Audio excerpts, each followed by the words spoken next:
Assalamualaikum dan selamat pagi semua. Belajar apa hari ni? Baik, hari ni kita nak belajar tata bahasa, akronim. Tapi kita masih lagi di unit 1, kesihatan dan kebersihan. Tapi di bawah satu topik barulah, komuniti cergas. Jadi pelajar boleh ikuti video ini sambil buka buku teks di muka surat 6. Akronim. Pernah dengar tak perkataan akronim tu? Biasa dengar kan? Akronim tu ialah kependekan yang terbentuk daripada beberapa huruf.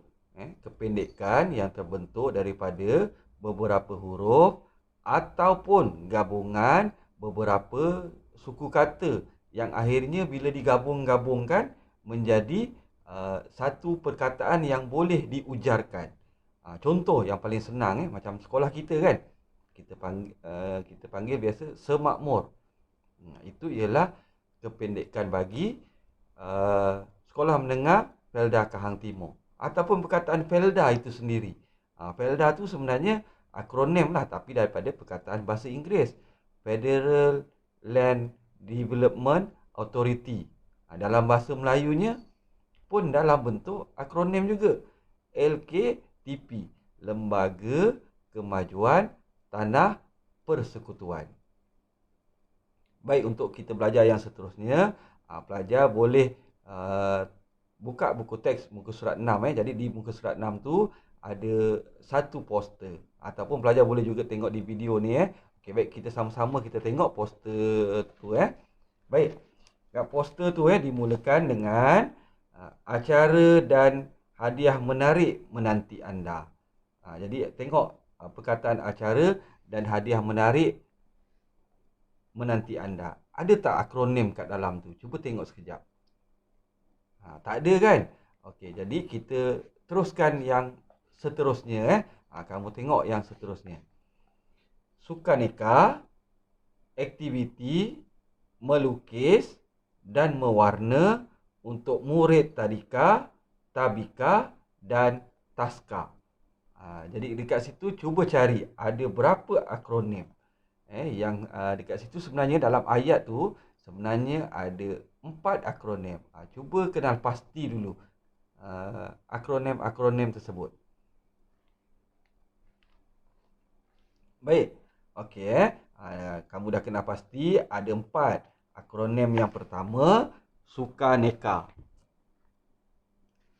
Apa maksud Sukaneka? Sukaneka tu ialah sukan aneka. Akronim yang kedua, Tadika. Akronim yang ketiga, Tabika, dan yang keempat, Taska. Lebih kurang je ni kan. Tadika, Tabika, Taska. Tadika tu ialah Taman Didikan Kanak-kanak. Tabika, Taman Bimbingan Kanak-kanak. Taska pula Taman Asuhan Kanak-kanak. Macam sama je tiga ni kan. Baik, saya terangkanlah secara ringkas ni. Taska ni biasanya untuk kanak-kanak yang berumur 4 tahun ke bawah. Tadika dan Tabika pula dia lebih kepada pelajar yang berumur 4 tahun hingga 6 tahun. Biasanya kalau di bawah kemas ataupun Jabatan Perpaduan, gelaran akronim yang biasa digunakan ialah Tabika.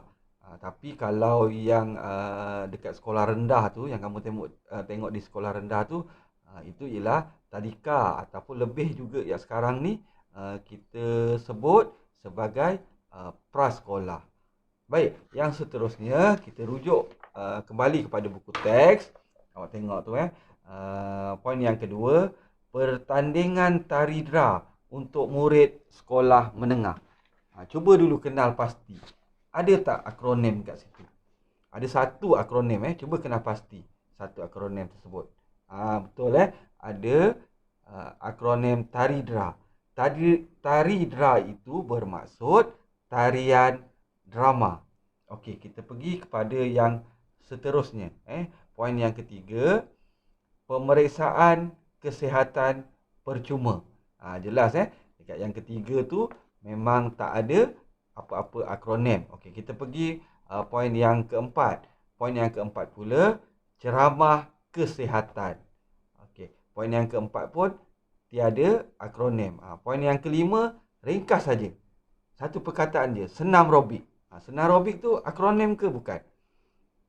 Ya, senam robik dia akronim Akronim bagi maksud senam robik ialah senaman aerobik. Kita pergi kepada poin yang seterusnya, pameran kesihatan.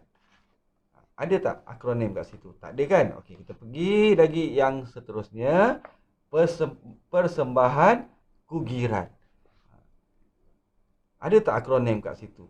Macam tak ada sebab kita dah biasa sangat dengar perkataan kugiran tu. Sebenarnya kugiran tu satu akronim. Kalau bahasa Inggeris kugiran tu mungkin ada yang tak pernah dengar tapi bila kita sebut band mungkin kita kenal lah. Jadi dalam bahasa Inggeris kugiran tu ialah band. Jadi kugiran itu sendiri, apa maksud kugiran? Ku tu ialah kumpulan, gitar, rancak. Jadi kugiran bermaksud kumpulan gitar rancak. Okey, kita pergi kepada poin yang terakhir, pertandingan baca cerpen. Cerpen pun biasa dengar kan? Cerpen tu ialah akronim bagi perkataan ataupun frasa cerpen pendek. Tapi akhir-akhir ni saya tengok ada satu lagi akronim yang hampir sama dengan cerpen. Certot. Pernah dengar tak certot? Cerita kontot. Tapi kalau kamu menulis karangan, saya lebih galakkan kamu menggunakan perkataan cerpen. Okey, seterusnya kita tengok lagi dalam buku teks. Okey, kat bawah tu ada tulis dalam yang merah tu dalam bulatan merah tu 3 hingga 13 Mac 20 Dataran Budiman Kanga Perlis, 15 hingga 25 Mac 20 Dewan Orang Ramai Alustar Kedah, masa 8 pagi hingga 6 petang. Baik, di situ tak ada langsung akronim. Okay, yang seterusnya, terbuka untuk semua. Itu pun tiada akronim. Okey, kita pergi yang ke bawah tu cikgu akan baca ayat panjang tu Okey, kita sama-sama bacalah. Acara tahunan Syarikat Ceria Sejahtera Sendirian Berhad dengan kerjasama Kementerian Kesihatan Malaysia dan MADA kembali lagi dengan sasaran 10,000 orang pengunjung sehari secara purata. Baik, ada tak akronim kat situ? Okay, cuba cari dulu. Ada 3 akronim.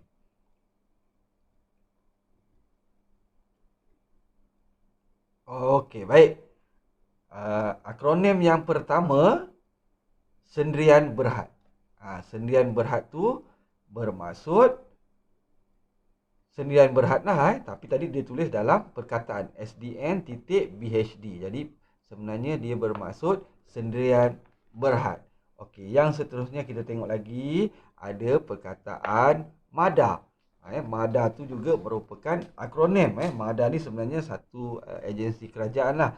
MADA ni ialah Muda Agricultural Development Authority. Okey. Dan yang terakhir, okey, kita tengok situ perkataan purata.